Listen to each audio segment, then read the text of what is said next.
If you've ever felt like your brain runs on blueprints while everyone else seems to freestyle life, this one's for you. We're exploring the world of the INTJ mind, the quiet engine room where strategy, principles, and hard-won clarity live. People call INTJs mysterious, blunt, even robotic, but under that calm surface is a whole architecture of vision and values that most never see. As you read, notice what resonates. These insights can help you sharpen your strengths, soften your rough edges, and grow without losing what makes you effective. INTJs are rare, and that rarity can feel isolating. You don't think like most people, plan like most people, or even rest like most people. But you aren't broken. You're built for strategy, depth, and systems that outlast moods. One of the first truths that defines you is the way you start in the future and work backward. Most people pick a goal and then take the next reasonable step. You visit the end state first, run simulations in your head, and reverse engineer the path back to today. It's not daydreaming, it's design. You see the bridge before the first beam is laid. That future-back approach is a superpower, but it can also pull you away from the present. The antidote is simple.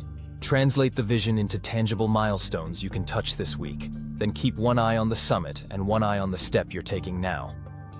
Another deep truth is how easily overstimulation can knock you off your game.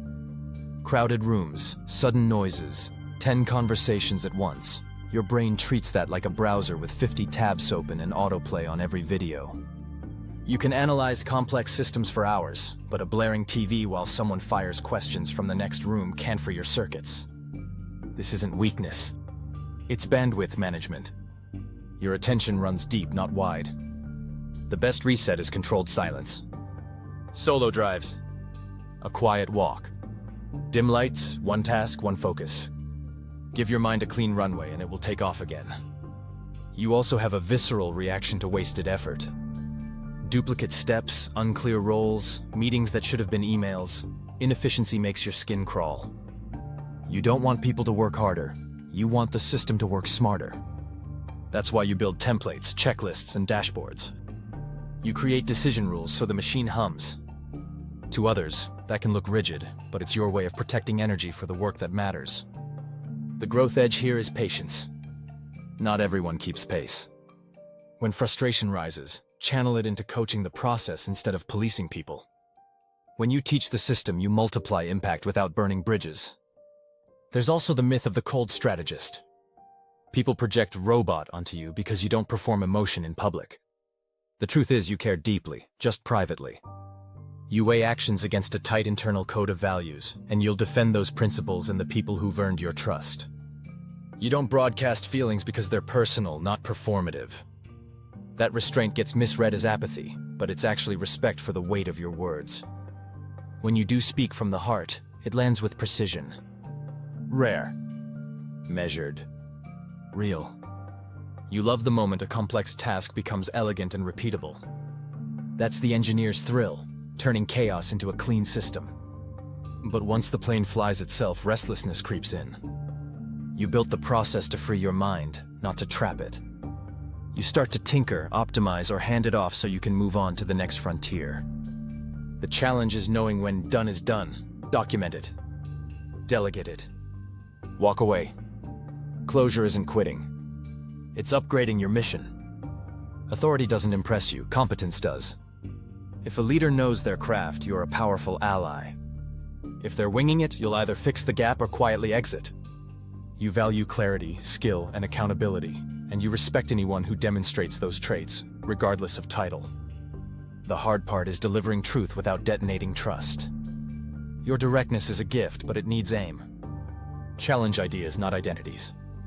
Offer evidence, options, and a clear path forward. You'll still be honest, just more effective. Solitude for you is not loneliness, it's maintenance. When your mind runs hot, alone time is not a luxury, it's a power cycle. The best kind has movement and nature in it. A long hike, a quiet paddle, an unhurried drive at dusk. Solitude turns down the noise and brings your inner compass back to true north. People who love you will learn this rhythm. Your time alone isn't avoidance. It's how you protect the steady strategist they depend on. You can adapt fast when the mission calls for it, but you don't enjoy chaos for chaos's sake. You prefer a plan, then a backup plan, then a backup for the backup. That isn't inflexibility, it's responsibility. Your version of going with the flow is scouting the river before you get in the boat. The key is communication.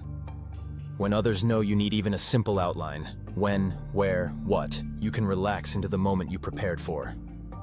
Ironically, once the basics are covered, you're often more fun than anyone expects. Independence is oxygen. You need room to make decisions on your own terms. Micromanagement feels like sand in your gears. It's not that you resist collaboration. You love working with competent, self-directed people. But you require scope, the freedom to solve the problem the best way, not just the approved way. In relationships, that looks like affectionate distance, fierce loyalty, strong boundaries, and deep trust. Give you autonomy and you'll deliver more than promised. Take it away and your engine idles. You prefer deep talk to small talk. Weather updates drain your battery, cause and effect gives you energy. You want conversations that move a project, deepen understanding, or reveal a new angle. That's why your circle is small but durable. You're not allergic to people, you're allergic to hollow exchanges. One way to bridge that gap is to keep practical on-ramps handy. Ask targeted questions. Offer a useful insight. Nudge the conversation towards substance. You're not forcing depth, you're inviting it. Pattern recognition is your native language. You don't just gather facts, you weave them into models. You spot weak points early, forecast second-order effects, and anticipate where a plan will break long before the first crack appears. The curse is sounding negative when you're actually being protective. People hear, "It might fail," and miss, "Here's how to make it work." The fix is framing. Present foresight as options. Offer 3 likely failure points and a counter for each one.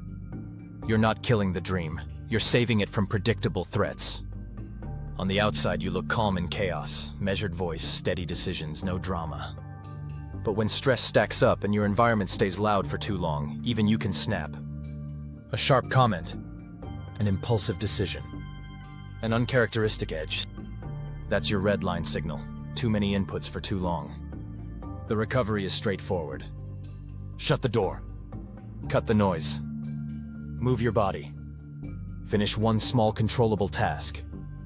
Feel the internal order click back into place like a tightened bolt.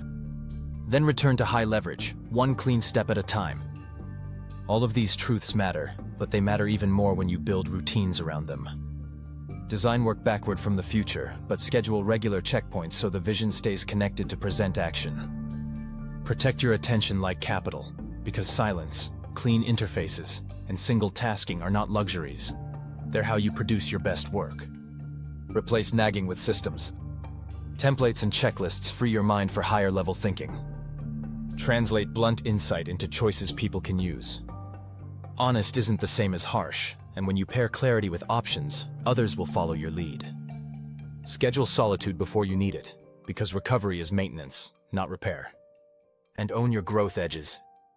Perfectionism, impatience, and overcontrol aren't destiny. They're levers you can adjust. Picture a typical day that fits your wiring. Your alarm is gentle. The room is quiet. Before the world wakes, you're already arranging the mental chessboard.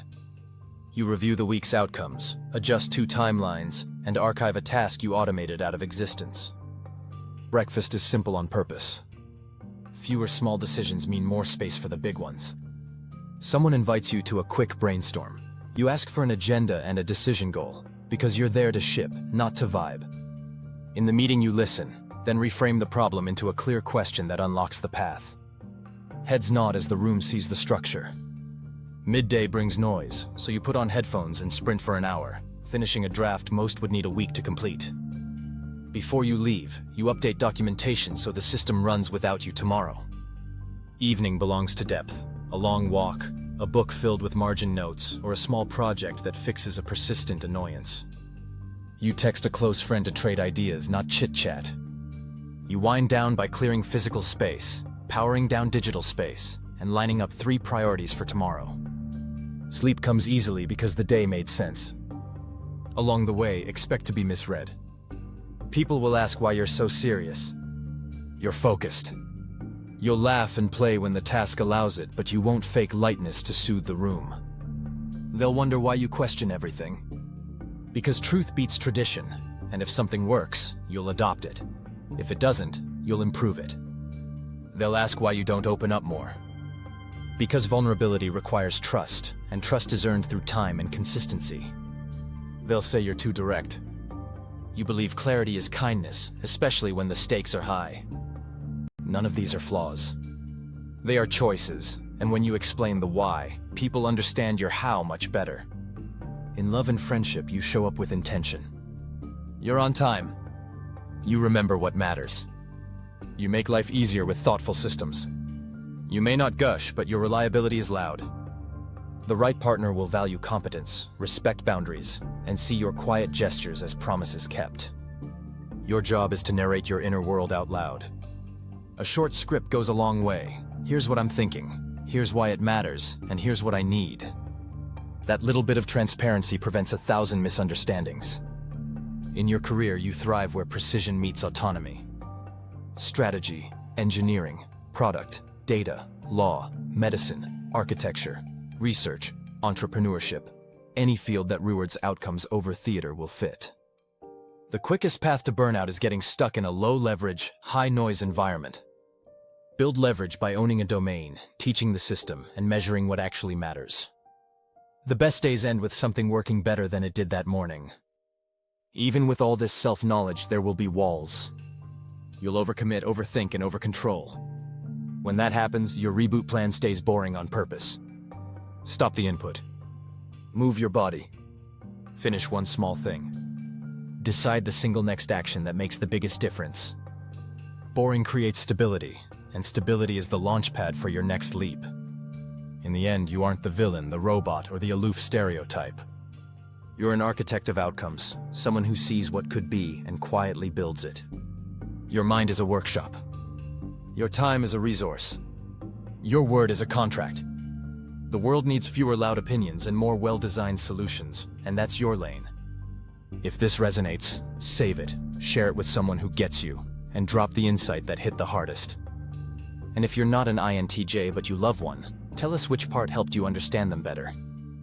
Thanks for reading, and for bringing order, clarity, and long-term thinking to a world that desperately needs it.